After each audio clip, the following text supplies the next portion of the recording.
Hello students, હું છું Savaliya sir અને મારી YouTube channel Savaliya sir chemistry ટ્રેનરમાં આપનું સ્વાગત છે. વિદ્યાર્થી મિત્રો, 11th કેમિસ્ટ્રીના પરમાણુય બંધારણ ચેપ્ટરના JEE નીટ માટેના MCQ સોલ્યુશનનો આ લેક્ચર 11 છે, જેમાં આપણે PMT અને નીટની એક્ઝામમાં પૂછાયેલા MCQનું સોલ્યુશન કરીશું. આ લેક્ચરને આપણે પાર્ટ 3 તરીકે દર્શાવ્યો છે.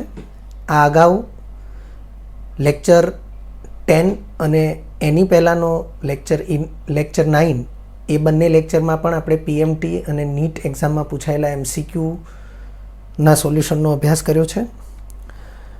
આપણે ક્રમશઃ દરેક પાર્ટમાં આગળ વધતા રહીએ છીએ. આ પાર્ટ 3ની અંદર આપણે MCQ નંબર 24થી શરૂ કરીએ છીએ. આ અગાઉના બે લેક્ચરમાં આપણે MCQ નંબર 1થી MCQ નંબર 23 સુધીના સોલ્યુશન જોયા છે. શરૂ કરીએ. MCQ 24 આ પ્રમાણેનો પ્રશ્ન છે. 8×10⁻15 સેકન્ડ ઇન્વર્સ આવૃત્તિવાળા પ્રકાશની તરંગ લંબાઈ કેટલી હોય? PMT 2003માં પૂછાયેલો પ્રશ્ન. વિદ્યાર્થી મિત્રો, PMT અને નીટમાં ઘણીવાર તમને આ પ્રમાણેના ઉપયોગી જે અચળાંકો છે એના મૂલ્યો અને એકમો આપ્યા હશે, અને ઘણીવાર તમને નહીં પણ આપ્યા હોય. અહીં આપણને જે તે પરીક્ષામાં પ્રશ્ન સાથે આ મૂલ્યો આપ્યા છે, તો આપણે અહીં દર્શાવેલા છે.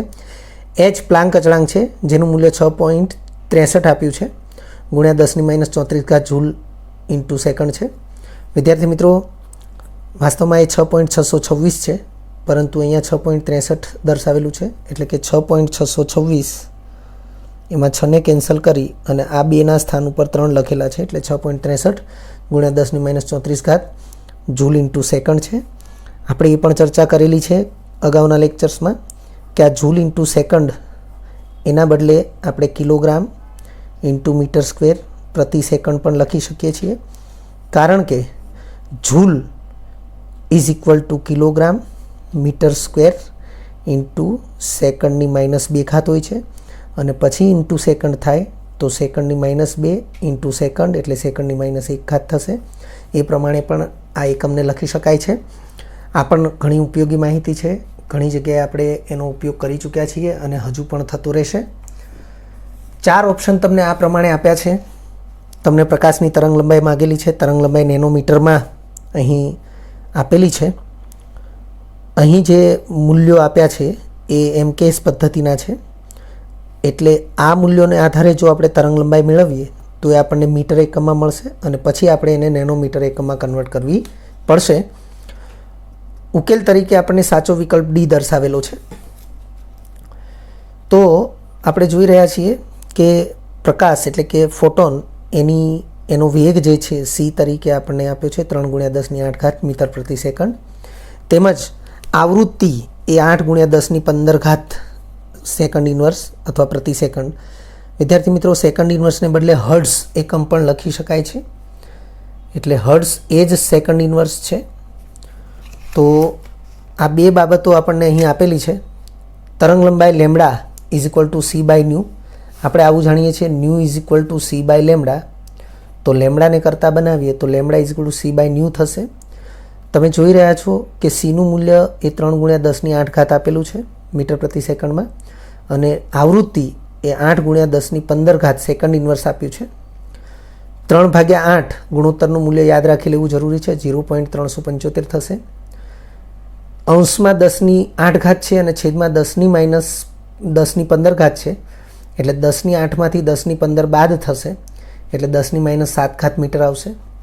દશાંશ ચિહ્નને જમણી બાજુ 1 અંક ખસેડીએ તો 10⁻1 મૂલ્ય ઘટશે, -7 -1 એટલે -8 થશે, એટલે 3.75 × 10⁻8 મીટર થશે.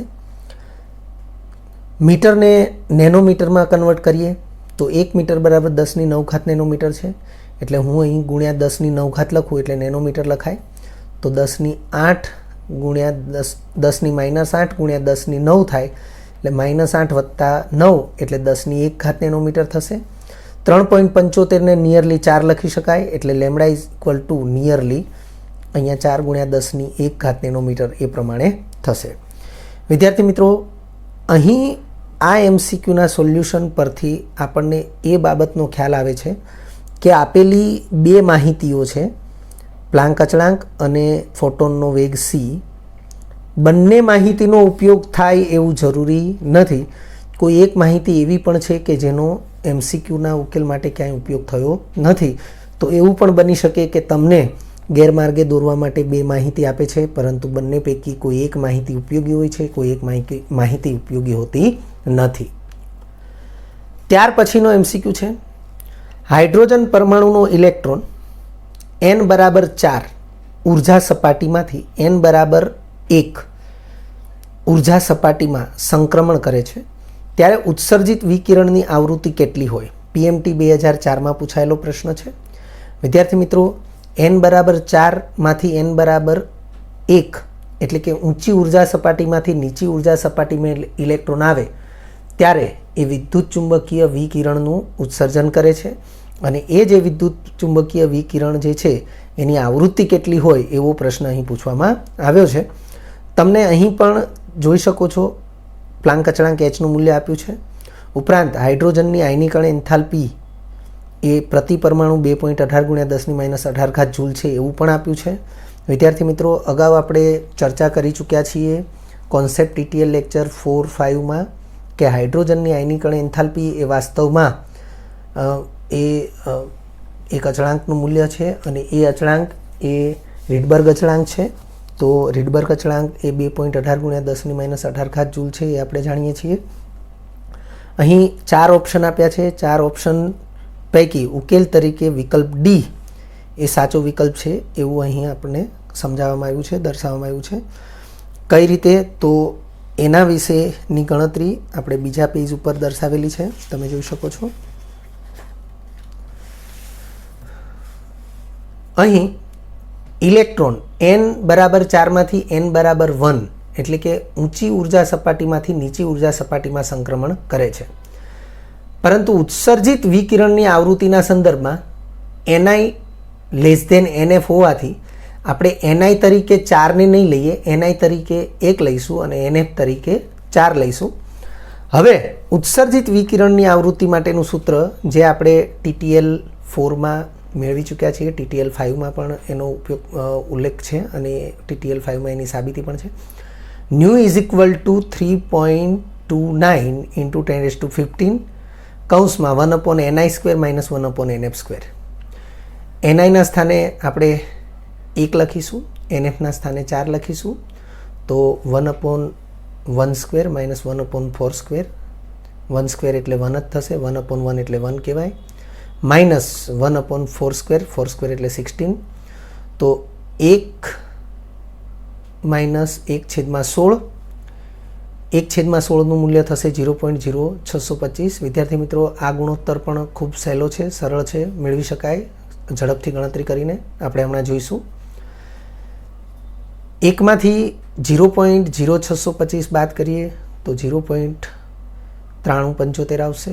0.9375ને કેલ્ક્યુલેટર વડે 3.29 સાથે ગુણીએ તો એનો શાર્પ જે જવાબ છે એ 3.084375 ગુણ્યા 10⁻15 એઝ ઇટ ઇઝ છે, સેકન્ડ ઇન્વર્સ આવશે, કારણ કે આવૃત્તિનું મૂલ્ય સેકન્ડ ઇન્વર્સ અથવા હર્ટ્ઝ એકમથી જ દર્શાવાય છે. તો આપણો જવાબ કે આવૃત્તિ એ 3.8 ગુણ્યા 10⁻15 સેકન્ડ ઇન્વર્સ થશે, જે આપણને વિકલ્પ ડીની અંદર દર્શાવેલું છે. હવે એની આશરે ગણતરી વિશે જરા જોઈ લઈએ.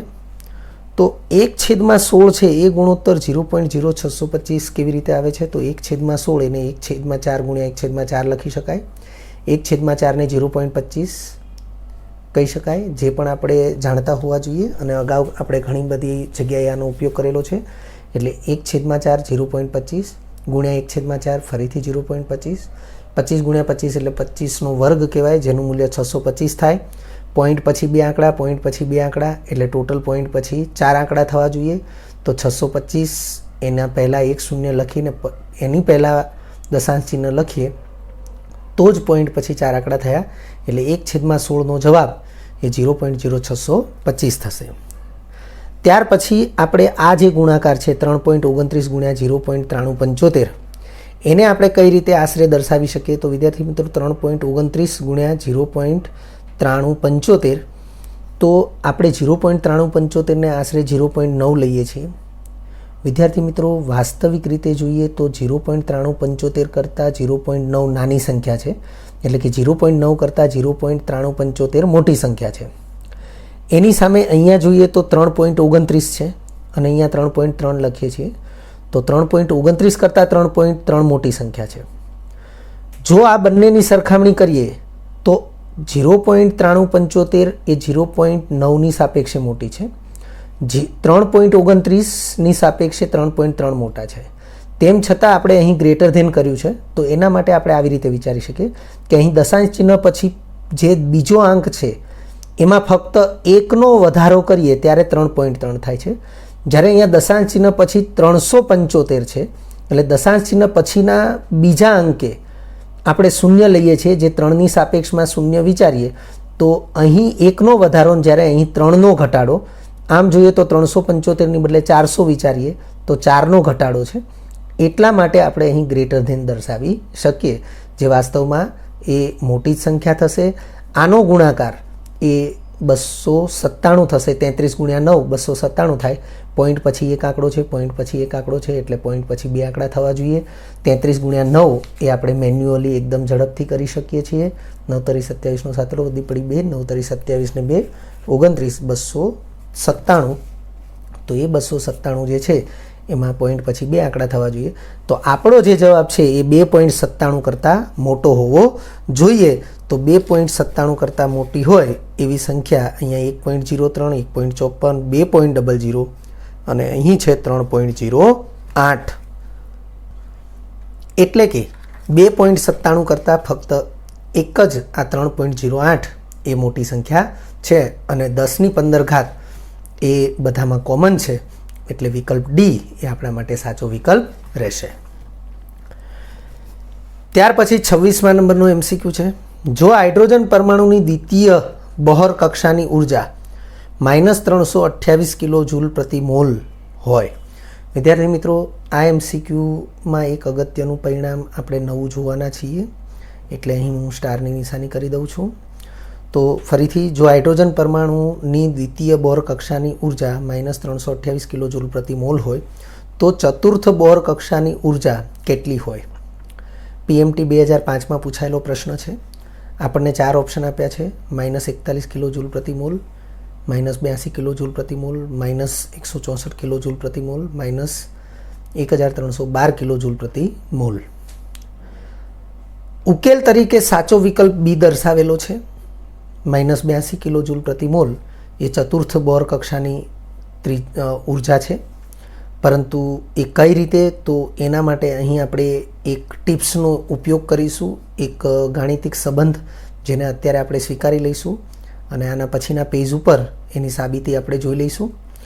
હાઇડ્રોજન પરમાણુ માટે બે ભિન્ન કક્ષાઓની ઉર્જા વચ્ચેનો સંબંધ આ પ્રમાણે દર્શાવી શકાય: En ગુણ્યા n સ્ક્વેર બરાબર En ડેશ ગુણ્યા n ડેશ સ્ક્વેર. હવે આપણો જે પ્રશ્ન છે એમાં n બરાબર 2 લઈએ અને n ડેશ બરાબર 4 લઈએ તો આ રીતે આગળ વધી શકાશે. En એટલે E2 એટલે બીજી કક્ષાની ઉર્જા ગુણ્યા 2નો વર્ગ બરાબર En ડેશ, n ડેશ એટલે 4 લેવાના એટલે ચોથી કક્ષાની ઉર્જા બરાબર ગુણ્યા 4નો વર્ગ, n ડેશ એટલે 4 ચોથી કક્ષા 4નો વર્ગ. હવે બીજી કક્ષાની ઉર્જા -328 કિલો જૂલ આપણને આપેલી છે, પરંતુ ચોથી કક્ષાની ઉર્જા આપણે શોધવાની છે, એટલે E4ને કરતા બનાવવો પડે, અને 4નો વર્ગ જે 16, 2નો વર્ગ 4, તો 16 જે છે એને અહીં ભાગાકારમાં લેવા પડે તો E4 કરતા બનશે. તો E4 બરાબર -328 ગુણ્યા 4 ભાગ્યા 16, ચોખ્ખું 16, 328 ભાગ્યા 4 કરીએ તો જવાબ આવશે 82, એટલે -82 કિલો જૂલ પ્રતિ મોલ એ બોરની ચોથી કક્ષાની ઉર્જા થશે.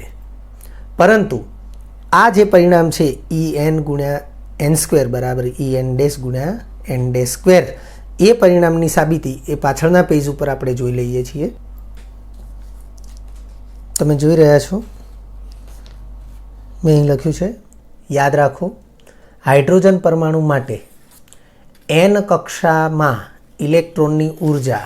તો વિદ્યાર્થી મિત્રો, આ સૂત્રથી આપણે NCERT બોર્ડ લેવલે પણ પરિચિત છીએ.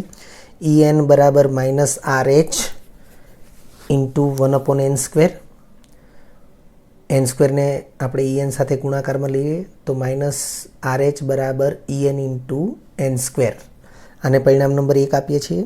એ જ રીતે H પરમાણુની n-મી કક્ષાની ઉર્જા, જેમ n કક્ષાની ઉર્જા છે એમ n-મી કક્ષાની ઉર્જા વિચારીએ તો En બરાબર -RH ઇન્ટુ 1/n² થશે.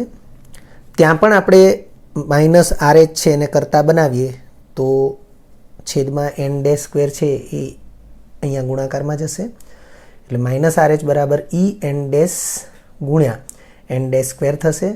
પરિણામ 2. વિદ્યાર્થી મિત્રો, RH છે રીડબર્ગ અચળાંક છે અને રીડબર્ગ અચળાંકનું મૂલ્ય હંમેશા અચળ જ હોય, સમાન જ હોય તો લખ્યું છે, પરંતુ રીડબર્ગ અચળાંક RHનું મૂલ્ય સમાન જ હોવાથી પરિણામ 1 અને 2 સરખા ગણાશે, કારણ કે બંનેના મૂલ્યો રીડબર્ગ અચળાંકને સમાન છે. તો બંને પરિણામને સરખાવી શકાય, તો આપણે બંને પરિણામને સરખાવ્યા છે. તો આ જે પરિણામ છે, પરિણામ 3, એનો જ ઉપયોગ એ આપણે આ MCQની ગણતરીમાં અહીં કરેલો છે. તો આ MCQ માટે આપણે આ ટિપ્સને યાદ રાખીશું કે આ સમીકરણ પ્રમાણે આપણે અહીં 4થી કક્ષા, 5મી કક્ષા, કોઈપણ કક્ષાની ઉર્જા ગણી શકીએ. સામે આપણને કોઈપણ અન્ય કક્ષાની ઉર્જા આપી હોય તો આપણે આ સમીકરણનો ઉપયોગ કરી શકીએ છીએ. આ ઉપરાંત તેના આધારે, એટલે કે આ પરિણામના આધારે આપણે અન્ય પરિણામો પણ મેળવેલા છે. આગળ વધીએ.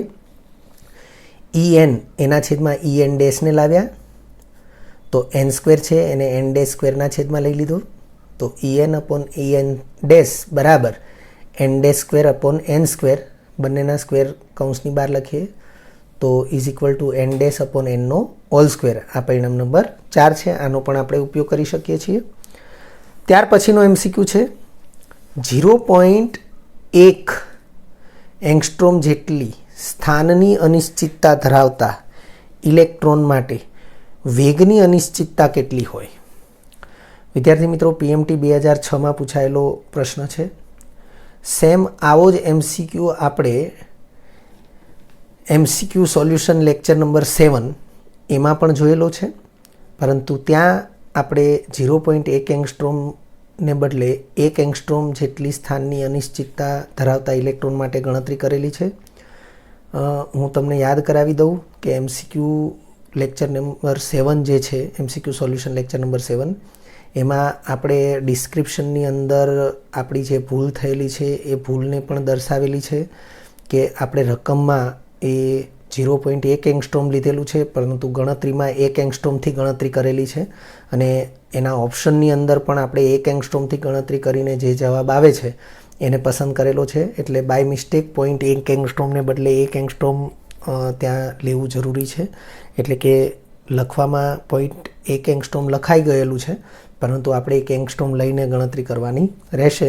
પરંતુ અહીં આપણે 27 નંબરનો જે MCQ છે, જે PMT 2006માં પૂછાયેલો છે, એમાં 0.1 એંગસ્ટ્રોમ જેટલી સ્થાનની અનિશ્ચિતતા ધરાવતા ઇલેક્ટ્રોન માટે વેગની અનિશ્ચિતતા કેટલી હોય, એ પ્રશ્નનો જ આપણે ઉકેલ લાવવા જઈ રહ્યા છીએ. તો અહીં તમને ઇલેક્ટ્રોનનું દળ આપી દીધું છે અને પ્લાન્ક અચળાંકનું મૂલ્ય પણ આપી દીધું છે. તમે જોઈ શકો છો 4 ઓપ્શન, જેમાં 4 ઓપ્શનની અંદર 5.79 કોમન વસ્તુ છે, ગુણ્યા 10⁸, 10⁶, 10⁵, 10⁵, 10ના ઘાતાંક અલગ અલગ છે, એકમ બધાના મીટર પ્રતિ સેકન્ડ છે. ઉકેલ તરીકે સાચો વિકલ્પ C દર્શાવવામાં આવ્યો છે. કઈ રીતે આપણે ગણતરી કરીએ? સ્થાનની અનિશ્ચિતતા ΔX એ 0.1 એંગસ્ટ્રોમ આપી છે, તો 0.1 એંગસ્ટ્રોમને મીટરમાં કન્વર્ટ કરવા માટે 0.1 ગુણ્યા 10⁻10 થશે. હવે 0.1 એટલે 10⁻1 કહેવાય, તો 10⁻1 અને ગુણ્યા 10⁻10 એટલે ટોટલ થશે 10⁻11 મીટર. એટલે સ્થાનની અનિશ્ચિતતા ΔXનું મૂલ્ય 10⁻11 મીટર થશે. તેમજ હાઇઝનબર્ગના અનિશ્ચિતતાના સિદ્ધાંત મુજબ, વિદ્યાર્થી મિત્રો, આ સિદ્ધાંત આપણે જાણીએ છીએ. તો ΔX into M into ΔV બરાબર H/4π, અને આપણે અગાઉ પણ MCQ સોલ્યુશન લેક્ચર નંબર 7ની અંદર આ ચર્ચા કરી ચૂક્યા છીએ કે h/4πનું મૂલ્ય, તો hનું મૂલ્ય આપણે 6.626 × 10⁻34 છેદમાં 4 પાઈનું મૂલ્ય 3.14. આ જે ગુણોત્તર છે 6.626 ભાગ્યા 4 × 3.14, એ ગુણોત્તરનું મૂલ્ય 0.5275 આવશે. એ આપણે યાદ રાખવું જરૂરી છે. અને ગુણ્યા 10⁻34 એઝ ઇટ ઇઝ રાખીએ છીએ. પોઈન્ટને બે આંકડા જમણી બાજુ ખસેડીએ તો 52.75 × 10⁻36 થશે. -34 છે, પોઈન્ટ જમણી બાજુ ખસે તો ઘાત ઘટે, બે આંકડા જમણી બાજુ ખસે છે તો ઘાત બે આંકડા ઘટશે, એટલે 10⁻36 થશે. મેં અહીં લખ્યું છે MCQ સોલ્યુશન લેક્ચર નંબર 7, અને એમાં MCQ નંબર 7ની અંદર આપણે આ બાબતની સ્પષ્ટતા કરેલી જ છે. એટલે કે જે જગ્યાએ આપણે રકમની અંદર 1 એંગસ્ટ્રોમ લેવાને બદલે 0.1 એંગસ્ટ્રોમ લખ્યું હતું, એનો એ જ MCQ, અને એની અંદર આપણે આ સ્પષ્ટતા કરેલી છે કે h/4πનું મૂલ્ય આપણે 52.75 × 10⁻36 અથવા તો 0.5275 × 10⁻34 એ યાદ રાખી લેવાનું છે. તો આ સંબંધનો ઉપયોગ આપણે આગળ કરી રહ્યા છીએ. આપણે જોઈ લઈએ. તો તમે જોઈ શકો છો આ પ્રમાણે કે વેગની અનિશ્ચિતતા આપણે શોધવાની છે. રકમમાં તમે જોઈ શકો છો વેગની અનિશ્ચિતતા કેટલી હોય એવું પૂછવામાં આવ્યું છે. તો વેગની અનિશ્ચિતતા આપણે જાણવી છે તો Δx અને m એને આના છેદમાં લેવા જરૂરી છે. તો આપણે લઈ લીધા છે અહીંયા. વેગની અનિશ્ચિતતા Δv બરાબર 52.75 × 10⁻36 ભાગ્યા m × Δx. m × Δx એને આપણે 52.75 × 10⁻36 છેદમાં લીધેલું છે. એમનું મૂલ્ય 9.109 × 10⁻31 કિલોગ્રામ. જ્યારે Δxનું મૂલ્ય, તો Δx એટલે સ્થાનની અનિશ્ચિતતા 10⁻11 છે, એ મૂલ્યો એપ્લાય કરીએ છીએ તો Δvનું મૂલ્ય આપણને મીટર એકમમાં મળશે, મીટર પ્રતિ સેકન્ડ એકમમાં. તો તમે જોઈ રહ્યા છો 10⁻36 છે, 10⁻31 ને 10⁻11 એટલે 10⁻42 થશે. તો 10⁻36 છેદમાં 10⁻42 એટલે 10⁶ થશે. અને 52.75 ભાગ્યા 9.109 એનું મૂલ્ય આવશે 5.79. વિદ્યાર્થી મિત્રો, અહીં આપણે 52.75 ભાગ્યા 9.109 એ મૂલ્યની આશરે ગણતરીની જરૂર નથી, કારણ કે તમે જોઈ રહ્યા છો કે બધા વિકલ્પની અંદર 5.79 સિવાય અન્ય કોઈ અંક આપ્યા નથી. ત્યાર પછીનો MCQ છે 28 નંબરે. નીચેના પૈકી ક્વોન્ટમાંકના કયા સેટ યોગ્ય નથી? વિદ્યાર્થી મિત્રો, તમે જોઈ રહ્યા છો કે મુખ્ય ક્વોન્ટમાંક, કોણીય વેગમાન ક્વોન્ટમાંક, ચુંબકીય ક્વોન્ટમાંક અને સ્પિન ક્વોન્ટમાંક, એ 4 ક્વોન્ટમાંકના આપણને 5 સેટ આપ્યા છે, A, B, C, D અને E. તો આ 5 સેટ પૈકી કયા કયા સેટ યોગ્ય નથી? તો 4 ઓપ્શનને આપણે જોઈ લઈએ. પહેલો ઓપ્શન છે એમાં A, B, C અને D સેટ યોગ્ય નથી એવું કહેવામાં આવ્યું છે. બીજા ઓપ્શનની અંદર B, D અને E. C ઓપ્શન છે એની અંદર A અને C. D ઓપ્શનની અંદર B, C અને D. સાચા વિકલ્પ તરીકે વિકલ્પ B આપવામાં આવ્યો છે કે B ઓપ્શન,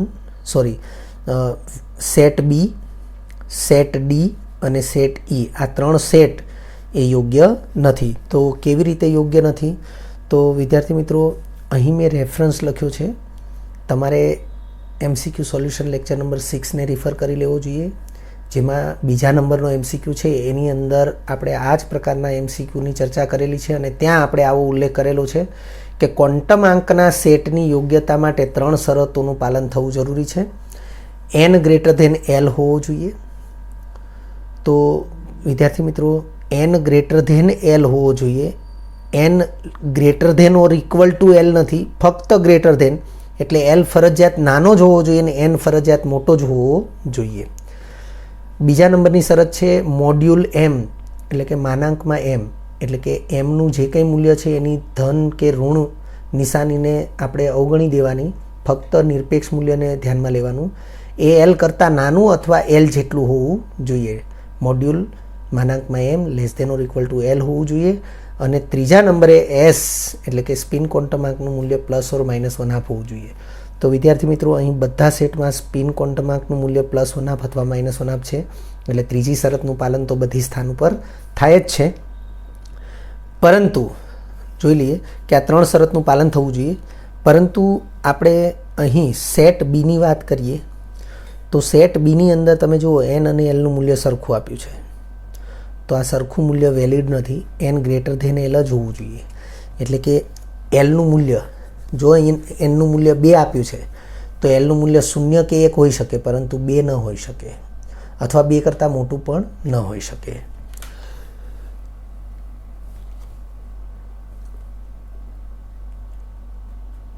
એટલે અહીં લખ્યું છે કે સેટ બીમાં એન ગ્રેટર ધેન એલ એ શરતનું પાલન નથી થતું. એ જ રીતે સેટ ડી અને ઈ, તો તમે જોઈ શકો છો એલનું મૂલ્ય 0 છે, એમનું મૂલ્ય -1 છે. હવે માઇનસ નિશાનીને ધ્યાનમાં ન લો તો એમનું મૂલ્ય 1 અને એલનું મૂલ્ય 0, તો 1 છે એ 0થી નાનું તો નથી જ, એટલે કે માનાંકમાં m less than or equal to એલનું પાલન થવું જોઈએ, એ અહીં શક્ય નથી. ડીમાં એનું પાલન નથી થતું. એવી રીતે ઈની અંદર પણ તમે જુઓ એમનું મૂલ્ય એલ કરતાં મોટું છે, વાસ્તવમાં નાનું અથવા સમાન હોવું જોઈએ. એટલે લખ્યું છે સેટ ડી અને સેટ ઈમાં મોડ્યુલ એમ એટલે કે માનાંકમાં m less than or equal to એલનું પાલન થતું નથી, અને તેથી ક્વોન્ટમ આંકના સેટ બી, ડી અને ઈ યોગ્ય નથી. આ 3 સેટ યોગ્ય નથી, તો એ 3 જે છે એ આપણને વિકલ્પ બીમાં આપ્યા છે, અને તેથી વિકલ્પ બીના જે 3 સેટ છે એ યોગ્ય નથી. ત્યાર પછી 29મા નંબરનો MCQ છે. જો ગતિશીલ સૂક્ષ્મકણના સ્થાનની અનિશ્ચિતતા અને વેગમાનની અનિશ્ચિતતા સમાન હોય તો વેગમાં અનિશ્ચિતતા કેટલી હશે? ફરીથી તમે જુઓ, ગતિશીલ સૂક્ષ્મકણના સ્થાનની અનિશ્ચિતતા અને વેગમાનની અનિશ્ચિતતા એ બંને સમાન છે, તો ગતિશીલ સૂક્ષ્મકણના વેગની અનિશ્ચિતતા કેટલી હશે એવો આપણે પ્રશ્ન પૂછ્યો છે. PMT 2008નો પ્રશ્ન છે. 4 ઓપ્શન અહીંયા આપેલા છે. પહેલા ઓપ્શનમાં 1/2m √h/π, બીજા ઓપ્શનમાં 1/m √h/π, ત્રીજા ઓપ્શનમાં ફક્ત √h/2π છે, અને ડી ઓપ્શનમાં √h/π છે. વિદ્યાર્થી મિત્રો, ઉકેલ તરીકે આપણને સાચો વિકલ્પ એ આપવામાં આવ્યો છે. અહીં ફક્ત એક નોંધ લખી દેવામાં આવી છે રેફરન્સ તરીકે, MCQ સોલ્યુશન લેક્ચર નંબર 7, અને એમાં પહેલો જ MCQ જે છે એ બેઠો આ જ MCQ છે. આપણે MCQ સોલ્યુશન લેક્ચર નંબર 7 એને ખાસ ધ્યાનમાં લઈશું. વિદ્યાર્થી મિત્રો, તમારે MCQ સોલ્યુશન લેક્ચર નંબર 7ને રિફર કરી લેવો જોઈએ. તેમ છતાં MCQ સોલ્યુશન લેક્ચર નંબર 7 જે છે એના એ પ્રથમ MCQ કે જેમાં આ ગણતરી આપી છે એને આપણે અહીં દર્શાવીએ છીએ. તમે જોઈ શકો છો સેમ એ જ MCQ જે આપણે અહીં આપી છે રકમ, એ જ MCQ છે MCQ સોલ્યુશન લેક્ચર નંબર 7માં, અને તમે જોઈ શકો છો એના એ જ ઓપ્શન બધા અહીં લખેલા છે, અને ઉકેલ તરીકે વિકલ્પ એ જ દર્શાવેલો છે એ પણ તમે જોઈ શકો છો. એટલે આનું જે નિરાકરણ છે એની ગણતરી આપણે અહીં આપી છે, આપણે એકદમ ઝડપથી જોઈ લઈશું. તો તમે જોઈ શકો છો હાઇઝનબર્ગના અનિશ્ચિતતાના સિદ્ધાંત મુજબ Δx × Δp, Δx એ સ્થાનની અનિશ્ચિતતા છે, Δp એ વેગમાનની અનિશ્ચિતતા છે, greater than or equal to h/4π છે. ગણતરી માટે આનાથી નાનું મૂલ્ય શક્ય નથી, એટલે ન્યૂનતમ આ મૂલ્યને લઈ લેવામાં આવે છે. Δx × Δp બરાબર h/4π. તો વિદ્યાર્થી મિત્રો, Δx બરાબર Δp એ રકમમાં આપેલું જ છે કે સ્થાનની અનિશ્ચિતતા અને વેગમાનની અનિશ્ચિતતા સમાન છે. તો સ્થાનની અનિશ્ચિતતા અને વેગમાનની અનિશ્ચિતતા સમાન છે, તો સ્થાનની અનિશ્ચિતતા Δxના બદલે આપણે Δp લખી શકીએ. તો Δpનો વર્ગ બરાબર h/4π થશે. હવે આ Δp જે છે વર્ગ કેન્સલ કરીએ તો સામે વર્ગમૂળ લેવું પડે, તો h/4πનું વર્ગમૂળ, તો 4નું વર્ગમૂળ 2 થશે, જે કૌંસની વર્ગમૂળની નિશાનીની બહાર લખીએ તો 1/2 √h/π થશે. હવે Δpના બદલે m × Δv લખી શકાય. અહીં આપણે દર્શાવેલું છે Δp બરાબર m × Δv, કારણ કે p એટલે વેગમાન એ દળ અને કદના ગુણાકાર જેટલું હોય, પરંતુ જો વેગમાનમાં ફેરફાર થતો હોય તો એની માટે કારણ દળ નથી, વેગનો ફેરફાર છે. કારણ કે ગતિશીલ પદાર્થના દળમાં ક્યારેય ફેરફાર થતો નથી, એની ગતિ જે છે, એનો વેગ જે છે એમાં ફેરફાર થાય તો અને તો જ વેગમાનમાં ફેરફાર થાય. એટલે ડેલ્ટા પી બરાબર એમ ઇન્ટુ ડેલ્ટા વી લખી શકાય, પરંતુ ડેલ્ટા એમ લખી શકાતું નથી. તો અહીં આપણે ડેલ્ટા પીના સ્થાને એમ ઇન્ટુ ડેલ્ટા વી લખીએ, એમને સામે છેદમાં લઈએ તો ડેલ્ટા વી એટલે કે વેગની અનિશ્ચિતતાનું મૂલ્ય આપણને 1/2m ઇન્ટુ √h/પાઈ મળશે, જે વિકલ્પ એ પ્રમાણે રહેશે. અહીં પણ આપણને વિકલ્પ એની અંદર 1/2m ઇન્ટુ √h/પાઈ આપેલું છે. 30મા નંબરનો MCQ છે, ઇલેક્ટ્રોનનું સ્થાન નક્કી કરવા માટે કરાયેલા પ્રયોગમાં તેના વેગમાનની અનિશ્ચિતતા 1×10⁻18 ગ્રામ સેન્ટીમીટર પ્રતિ સેકન્ડ મપાય છે. તો વેગની અનિશ્ચિતતા કેટલી હશે? તમે જોઈ રહ્યા છો આ મૂલ્યો જે આપ્યા છે એ CGS પદ્ધતિના છે. ઇલેક્ટ્રોનનું દળ તમને આપી દેવામાં આવ્યું છે 9×10⁻28 ગ્રામ. PMT 2008માં પૂછાયેલો પ્રશ્ન છે. 4 ઓપ્શન તમને આપ્યા છે, બધા ઓપ્શનમાં એકમ સેન્ટીમીટર પ્રતિ સેકન્ડ જ આપેલો છે અને તમે જોઈ રહ્યા છો કે બધામાં ગુણાંક 1 છે, પરંતુ 10ની ઘાતાંક એ ભિન્ન છે, 10⁹, 10⁶, 10⁵, 10⁻11. તો ઉકેલ તરીકે વિકલ્પ એ સાચો વિકલ્પ છે એવું કહેવામાં આવ્યું છે. એનો ઉકેલ આપણે ગણતરીથી લાવીએ. વેગમાનની અનિશ્ચિતતા ડેલ્ટા પી બરાબર એમ ઇન્ટુ ડેલ્ટા વી. હમણાં જ આપણે આના ઉકેલ વખતે જે ચર્ચા કરી એ ફરીથી આપણે ધ્યાનમાં લઈએ વિદ્યાર્થી મિત્રો, કે P is equal to M into V હોય છે. ગતિશીલ પદાર્થનું દળ ક્યારેય બદલાતું નથી, એટલે એમ હંમેશા અચળ હોય. જો વેગમાનમાં ફેરફાર થાય છે તો એનો અર્થ દળમાં ફેરફાર નથી થતો, પરંતુ વેગમાં ફેરફાર થતો હોય તો અને તો જ વેગમાનમાં ફેરફાર થાય. કહેવાનો અર્થ કે delta p is equal to M into delta v લખી શકાય. તો delta p is equal to M into delta v. વેગની અનિશ્ચિતતાને આપણે કરતા બનાવીએ તો એમ છે એ ડેલ્ટા પીના ભાગાકારમાં આવશે. તો delta v is equal to delta p upon m. Delta પીનું મૂલ્ય 1×10⁻18 આપેલું જ છે ગ્રામ સેમી ઇન્ટુ સેકન્ડ ઇન્વર્સ. જ્યારે એમ એટલે ઇલેક્ટ્રોનનું દળ એ 9×10⁻28 ગ્રામ લેવાનું છે. તો તમે જોઈ રહ્યા છો 1/9 જેને 0.1111 અનંત સુધી આવશે જ, ગુણ્યા આ 10⁻18 છે, અહીંયા છેદમાં 10⁻28 છે, એટલે એ મૂલ્ય 10⁻10 થશે. કારણ કે -18માંથી -28 બાદ કરવાના, એટલે -18માંથી -28 બાદ કરવાના, એટલે ગાણિતિક રીતે આવું થશે. ફરીથી બોલું છું, -18માંથી -28 બાદ કરવાના, એટલે -18 વત્તા 28 થશે અને એ મૂલ્ય થશે +10. એટલે 10⁻10 એ 10 છે એ ધન થશે. પોઈન્ટ જમણી બાજુ એક આંકડો ખસેડીએ તો 1.11 ગુણ્યા 10 તો 1 ઘટી જશે, કારણ કે દશાંશ ચિહ્ન જમણી બાજુ ખસ્યું છે. એટલે 10⁹ સેન્ટીમીટર પ્રતિ સેકન્ડ રહેશે. ગ્રામ ગ્રામ કેન્સલ થઈ જશે. 1.11 ને નિયરલી 1 લખી શકાય, એટલે 1×10⁹ સેન્ટીમીટર પ્રતિ સેકન્ડ, જે આપણને વિકલ્પ એની અંદર જોવા મળે છે. 31મો MCQ છે, કક્ષકમાં રહેલા ઇલેક્ટ્રોનની મહત્તમ સંખ્યા કેટલી હોય? PMT 2009માં પૂછાયેલો પ્રશ્ન છે. વિદ્યાર્થી મિત્રો, આવા સહેલા MCQ પણ પૂછાતા હોય છે. તો આપણે જો મૂળભૂત માહિતી જાણતા હોઈએ તો આવા MCQ ખૂબ જ સરળતાથી ઉકેલી શકીએ. તમને 4 વિકલ્પ આપ્યા છે, 2l+1, 4l-2, 2n² અને 4l+2. કક્ષકમાં રહેલા ઇલેક્ટ્રોનની મહત્તમ સંખ્યા પૂછવામાં આવી છે. જો કક્ષામાં રહેલા પૂછવામાં આવી હોય તો 2n² ડાયરેક્ટ આપણે પસંદ કરી શકીએ, પરંતુ અહીંયા કક્ષક છે તો યાદ રાખીશું વિકલ્પ ડી એ સાચા વિકલ્પ તરીકે દર્શાવવામાં આવ્યો છે. એલના મૂલ્યને અનુરૂપ કક્ષકમાં, કારણ કે એલનું મૂલ્ય કક્ષક નક્કી કરે છે, એટલે અહીં આપણે આ વિધાન લખ્યું છે.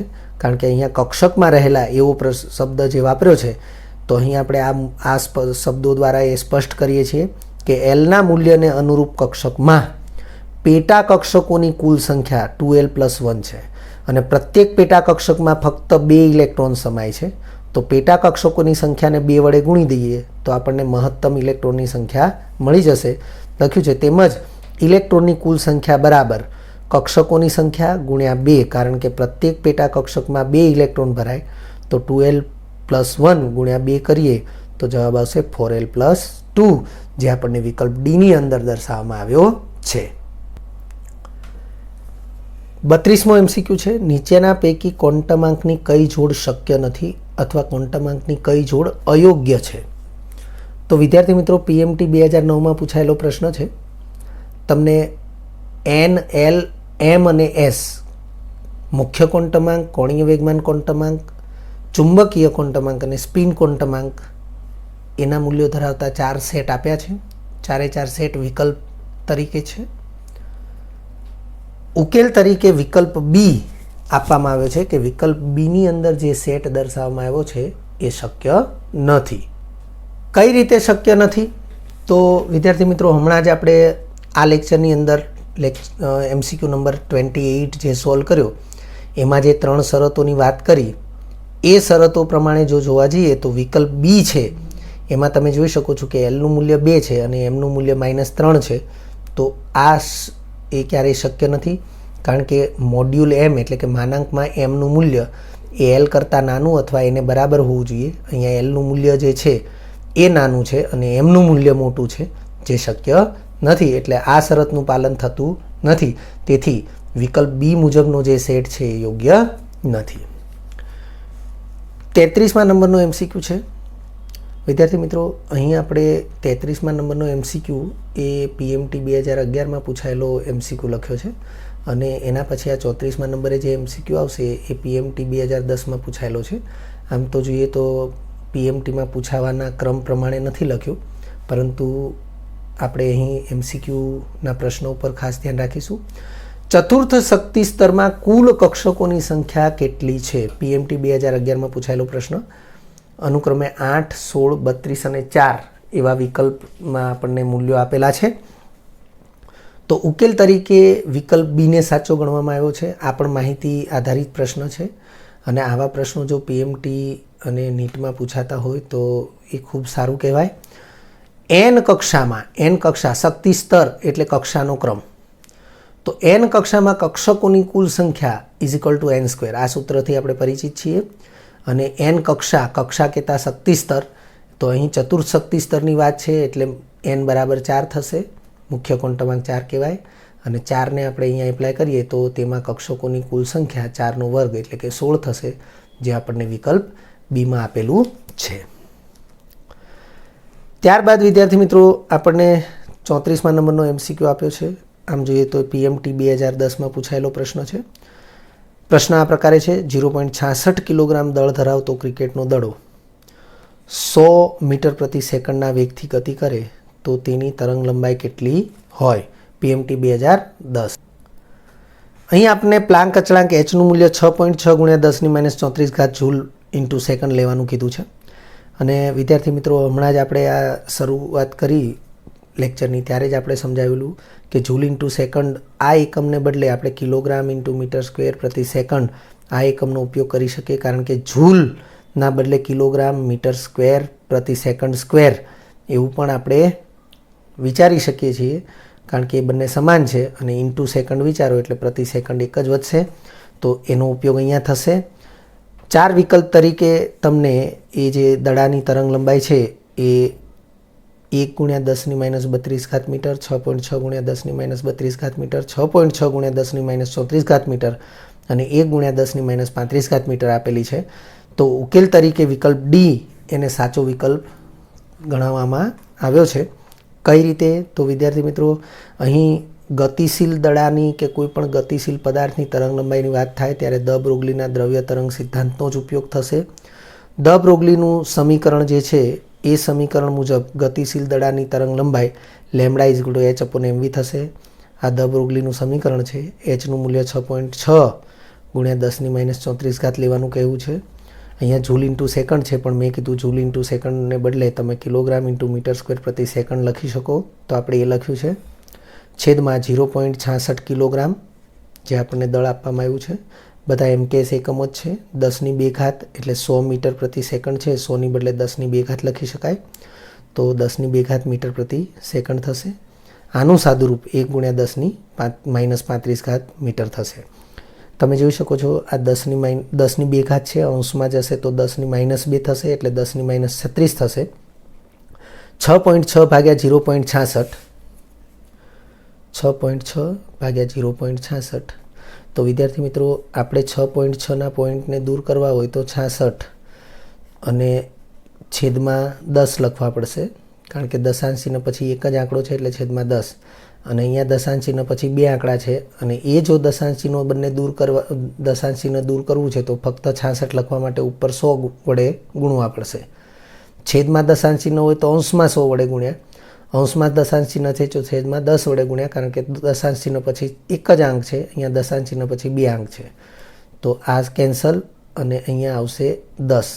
10 કહેતા 10ની 1 ઘાત અને અહીંયા આપણે સાદુરૂપ આપ્યું એમાં 10ની -36 ગુણ્યા 10 એટલે 10ની -35 થશે, એટલે 1 ગુણ્યા 10ની -35 ઘાત મીટર એ ગતિશીલ દડાની તરંગ લંબાઈ થશે, જે આપણને વિકલ્પ ડીમાં આપેલી છે. વિદ્યાર્થી મિત્રો, જો તમને આ વિડીયો લેક્ચર ગમ્યો હોય તો લાઇક આપજો, શેર કરજો અને સબસ્ક્રાઈબ પણ કરજો. અગાઉના લેક્ચરનું રિવિઝન અને પાઠ્યપુસ્તકનું વાંચન કરતા રહેજો. આ લેક્ચર અંગે કોઈપણ ડિફિકલ્ટી હોય તો મને વોટ્સઅપ કરી શકાય. આભાર. ફરી મળીશું નવા વિડીયો લેક્ચરમાં.